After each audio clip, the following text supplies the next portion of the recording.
হ্যাঁ, আজকে মা আলু পোস্ত বানাচ্ছে। মা তো বাঁকুড়া জেলা, মায়ের কীরকম টেস্ট দেখি। বাঁকুড়ার আলু পোস্ত বলে নাকি খুব সুন্দর। তো তেল গরম হয়ে গেছে দেখতেই পাচ্ছ। তাতে কি দিচ্ছ মা? লঙ্কা, শুকনো লঙ্কা ছিঁড়ে হ্যাঁ, দিচ্ছি। শুকনো লঙ্কা ছিঁড়ে, আর তার সাথে কিছু দিচ্ছ? না, এখন দিই। আচ্ছা, শুকনো লঙ্কা তেলে দিয়ে তেলের ভাজা গন্ধটা বেরোতে,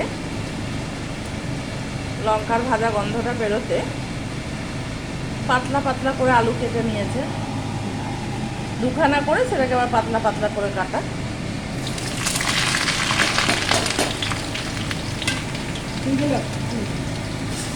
আলুটা দিয়ে দিলাম, দিয়ে মা একটু নেড়ে চেড়ে, ঢাকনা দেবে না? হ্যাঁ, এবার একটু ঢাকা দিয়ে রেখে দেবে কয়েক সেকেন্ড। ঢাকনা খুলে কয়েকবার নেড়ে দেওয়া হচ্ছে।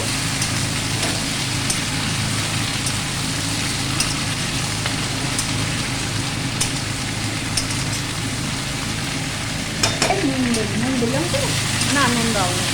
আবার একবার নাড়াচাড়া করে নিলাম, নিয়ে মা এবার এতে নুন দেবে।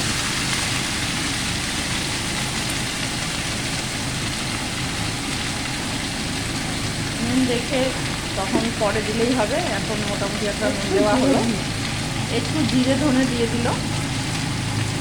কিছু আর কিছু দেবে নাকি? না, তাহলে আবার নাড়াচাড়া করে নিচ্ছে ভালো করে।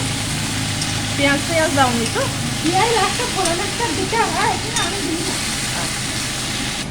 এবার একটু জল দিয়ে দিল মা, এক বাটি মতো।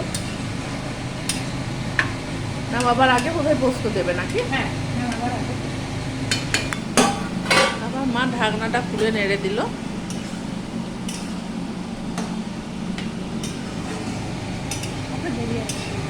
একটু দেরি আছে নাকি? আলুটা সেদ্ধ হবে তারপর দেবে? আলুটা সেদ্ধ হবে তারপর পোস্ত দেবে না তো, সে কারণে আবার নেড়ে চেড়ে একটু ঢাকনা দিয়ে দেবে। আবার 2-4 মিনিট পর মা ফিরে এলো। এবার তোমার আলু সেদ্ধ হয়ে যাবে। পোস্ত দিয়ে দাও।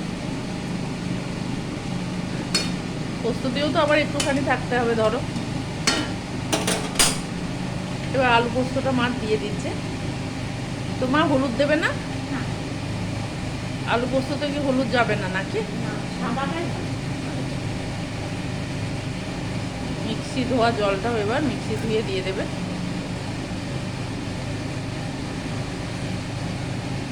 এবার নেড়ে চেড়ে দেবে না?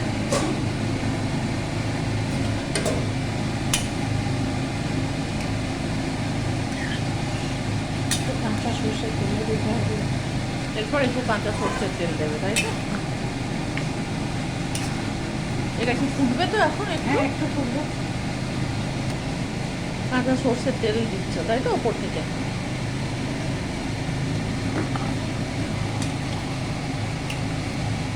গন্ধ ছাড়বে না কাঁচা সরষের তেলে?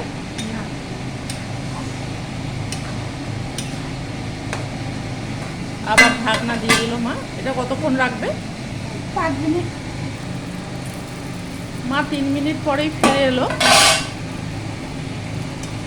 তো এবার কি হয়ে গেছে? হয়ে এসছে। নেড়ে চেড়ে এবার গ্যাস বন্ধ করে দেবে, তাই তো?